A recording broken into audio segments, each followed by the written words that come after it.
баялаа өнөөдөр юу яа. Хүүгээ одоо бурхнашаа болох хэрэгтэй. Хүнд энэрэн бүгнийг хайрлах хүн болгохын тулд тэр хүн маань шишгээд байгаа хосолтон мэдэрдэг гэсэн. Өнөөдөр хүн маань нэг 17 нас хүрээ одоо ажлын байраар бүх юмудаа гэж өөрөө гараараа өөрөө барьсан. Барилга гэдгийг дэс мэдэхгүй шүү дээ тий.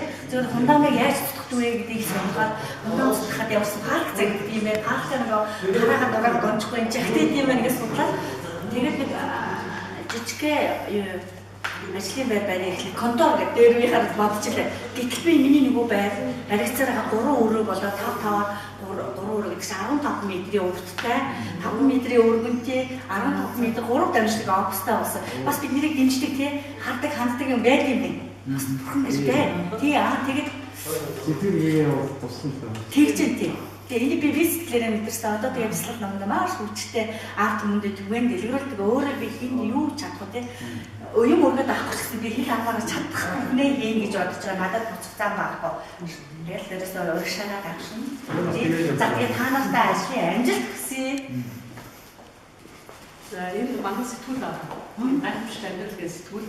Энэ бол бас гэгээдэг тийм сэтгүүлтэй. Хүмүүсийн амжилт тэгээ сайн сайхан тийм хүмүүсийн сайн сайхан уриалганд болсон. Урдаа сайхан амьдрал гэдэг тийм юм. Тийм сайн залгаж гадагшаа яваад өвчтэй зовлонтой болоод тийм зөв сар өнгөдөл бас харамсалтай хасдаг үйл ажиллагаанд болж Монгол улстай сайхан амьдрал бас амьдрал байна. Хамгийн гол нь хий бүтээн гэсэн хүмүүсээ ус их ормоо дэмжээсэй гэдэг юм би алхам тутамдаа цаг явах бодож байгаа. Тийм. Энэ бас яастай. Тийм. Зөвлөө нэг байгаа.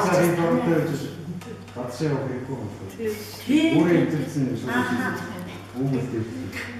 Юм бүтээн гэсэн хүмүүсээ бас харж байгаасай түр засгамаар гэж бодож байна. Тэгч надад ямар ч нам төрийн гишүүн биш. Ээж аваа эмээ өвгийн маань нам бид утгаараа хувьсал намыг жоохон дэмждэг. Гэхдээ одоо миний ач зээнэрхэд алхах биш газар мэдгүй уух ундгүй боллоо. Өнгөрсөн жил 5 сарын 31-ээс 7 сарын 1-ийг хүртэл чинь сар гаруй 2 сар шахуу бас чагсаал цуглаа байсан. Сонсолтын гүрний баруун талд одоо усны ундрал дээр туул галын ундрал дээр байшин барай. Тэгээд одоо усгүй ундгүй болох тийм тохиолдол төрөд тэр барилгыг барилгууд тэмцсэн. Тэгээ ямар ч гэсэн 200 га газар хатуулсан байгаа миний хийж бүтээсэн үйл ажиллагаа гэж байна. Бас ийм зүйл шүү. Тийм үйл ажиллагаа хийлээ юмсан чи одоо он гарсаар босолчхон байл өөрөө л чадлаа туслаас ингээд ирээ сурвалжлаа. Би бас өөрөө юу сурч мэдчих чадвал тий гэж одоо өөрөө нөхөйхөө төвш ахиулсан надад үйл ажиллагаа явуулаад гэж явж байна. Манай үсэг